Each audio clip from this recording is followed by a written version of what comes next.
Olá, irmãos e amigos, estamos conosco em Casa com o Pastor.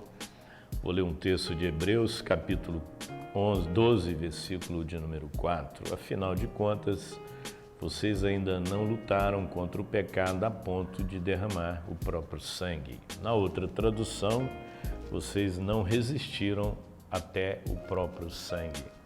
Irmãos, muitas vezes nós não levamos a sério o problema do pecado. Eu quero que você leve a sério o problema do pecado, considerando que o preço do pecado foi a morte de Cristo. Foi a morte de cruz. Ele morreu no nosso lugar por causa do nosso pecado. E muitas vezes nós pecamos com uma facilidade muito grande. Nós não acordamos com aquela consciência de que precisamos lutar contra o pecado, que precisamos caminhar numa vida de santidade. E o mundo vai tomando conta da nossa vida e nós vamos virando meros religiosos.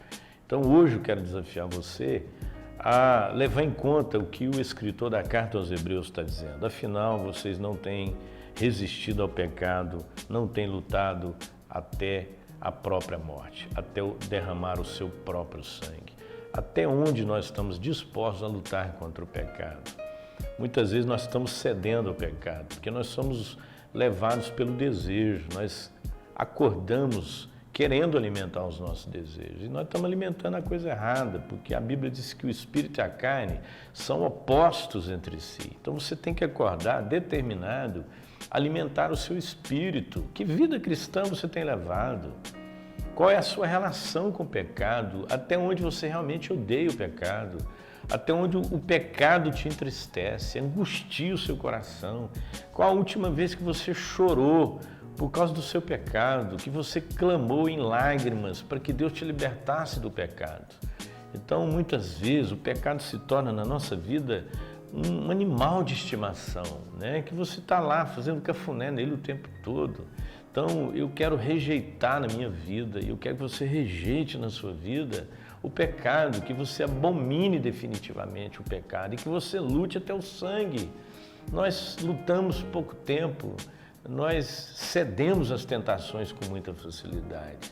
Nós procuramos com as nossas próprias mãos a nossa queda, porque nós sabemos qual o caminho que conduz à perdição, qual o caminho que leva.